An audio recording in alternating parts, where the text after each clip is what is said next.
Aldab. Oh. Sabi ko tama to. Tama yung gagawin namin. Lalaban. Love Kamusta you. kayo? Kamusta kayong dalawa? Okay naman po. Ito po, lumalaban pa rin po. Lumala. Laban ang laban, kahit walang kalaban. Kahit walang kalaban. Dapat. Laban lang ng laban. Ipaglaban natin yung pagmamahalan. Ah! Welcome back mga ka-Aldab. Ito na naman po ang inyong lingkod, si Mr. Destiny. Siyempre throwback video na lang po tayo. Hindi po ba mas masarap balik-balikan yung mga ganitong video? Hindi po ba mas magandang, kumbaga, isigaw yung mga bagay-bagay na talagang nalalaman po ng iba? Hindi po ba? Ito yung mga ebidensya at resibo na mga ka-Aldab na talagang kumbaga ipinaglalaban po nila. Tapos sasabihin nila, nako, fake news ka Mr. Destiny. Di po ba? Dito lang ebidensya at resibo na to eh.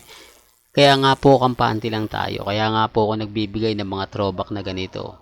Di po ba? Tapos sasabihin nila, naku, hindi Mr. Destiny, fake news ka. Di po ba? Ito yung Valentine's na kung saan hindi po pwedeng sabihin na walang nagaganap kapag ka February.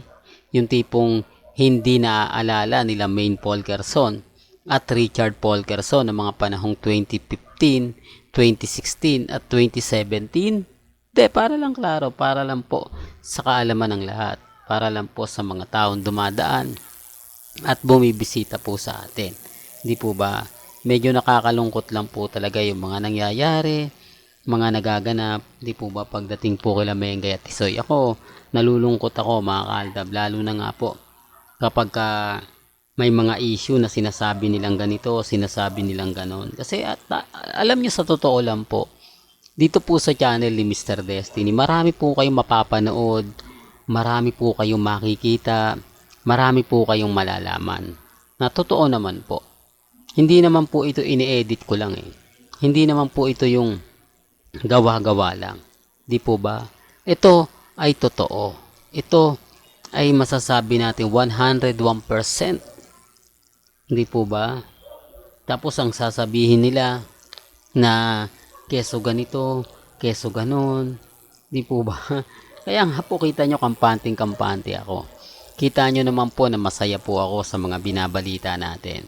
Sa mga ayaw pong maniwala, sa mga nagsasabi na kumbaga fake news ako, okay lang. At least ako, sample pa lang itong mga pinapakita natin video. Sample pa lang po ito sa mga mas marami pa pong mga video na talaga nakakakilig kapag sumasabit ang February.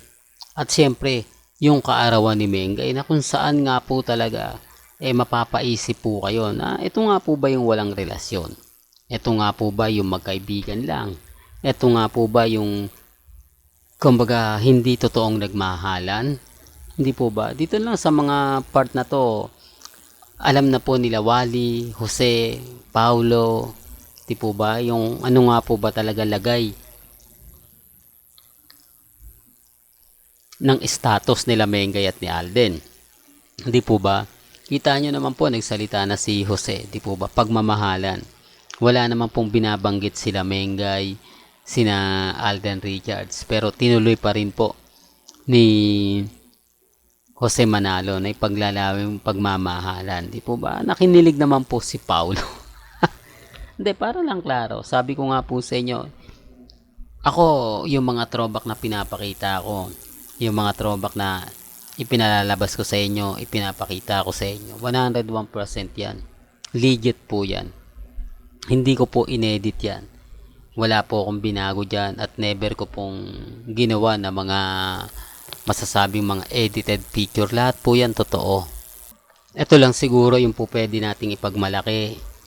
Ito lang siguro yung po pwede nating sabihin na hindi ko po ginawang kumbaga o hindi ko po ito dinagdagan, hindi ko po ito minali na papabor sa Aldab. Sila naman po talaga yung may nagbibigay ng motibo. Sila naman po talaga yung masasabi natin na totoo. Kaya sabi ko sa inyo, kampante lang. Di po ba? Relax lang. Sabi ko nga po sa inyo, dito po sa channel ni Mr. Destiny, lahat po na mga hindi nyo pa napapanood, makikita at makikita nyo po rito sa channel ni Mr. Destiny. Kaya nga po ako hindi ako nagpapatinag. Hindi ako nagpapa-apekto at never naman po tayong di po ba magpapatalo po sa kanila. Basta kapag may mga nilalabas sila mga video, may kung ano-ano nilalabas sila, ako naman po maglalabas din. Di po ba? At least sa akin totoo. At least sa akin, kumbaga hindi ko inedit, hindi ko binago.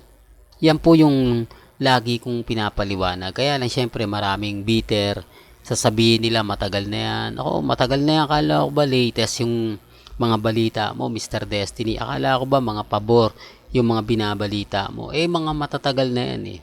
Well, February 14 po kasi, o malapit na po kasi ang araw ng mga puso. Umaayon po naman yung ina-update natin sa pagmamahalan.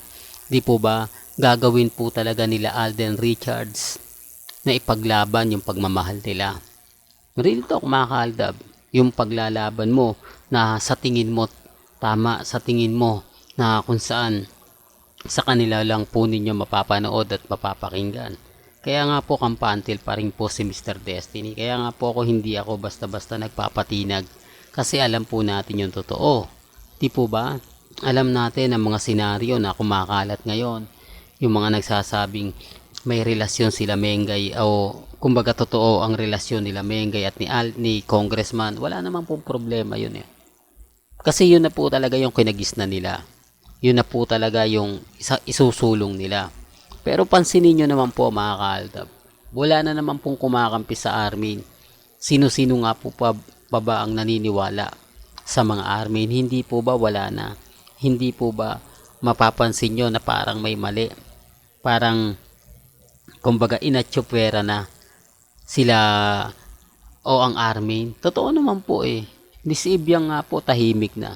Si Ibyang hindi na nagre-react. Hindi po ito katulad ng dati na nagsasabi ng ganito, nagsasabi ng ganyan. Hindi po ito katulad ng dati na talagang masasabi mo at malalaman mo. Hindi po ba na keso ganito, keso ganon.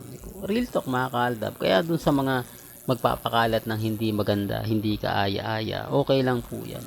Normal lang yan. Hindi po ba?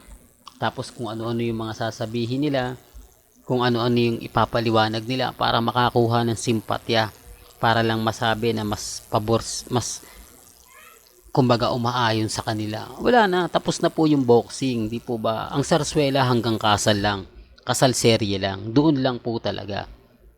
Di po ba? Kahit sabihin na natin na pumupunta si Congressman Arjo sa bahay ng pamilya Polkerson o pamilya Mendoza, wala naman pong problema yun eh. Di po ba? Bumibisita lang o nakikibisita lang. Normal lang po yun mga kaaldab. Ang hindi normal, yung si Mengay lagi ang wala sa District 1. Di po ba? Ano nga po ba mas malayo? Ang Bulacan o District 1? Siyempre ang Bulacan. Di po ba? Pero bakit hindi po nakikita si Mengay? Hindi naman po talaga nakatira dun si Maine Polkerson. Sabi nga po ni Mengay Santa Maria citizen siya. Doon pa lang may mali na. Bakit kailangan mong sabihin yan? Bakit kailangan mong ilagay yan sa caption mo? O di po ba? O sa description mo? May pinapatamaan ka ba? May pinapahiwatig ka ba na hindi ka taga Quezon City, isa kang taga Bulacan? O, doon pa lang, di po ba? Real talk, doon pa lang mapapaisip na kayo. Doon pa lang masasabi nyo na kumbaga may punto yung mga sinasabi ni Mr. Destiny. Di po ba? Totoo naman po eh. Yung mga ina-update ko rito, kapag ka yung iba napapanood, napapakinggan, napatatahimik na lang sila. Nagkakaroon na lang sila ng kumbaga idea na baka tama naman po. Di po ba? Kaya nga sabi ko sa inyo, dito po sa channel ni Mr. Destiny, marami po kayong mapapakinggan, marami po kayong matututunan, at marami po kayong video na makikita. Doon pa lang may di po ba, may dating na. Real talk mga kaaldab.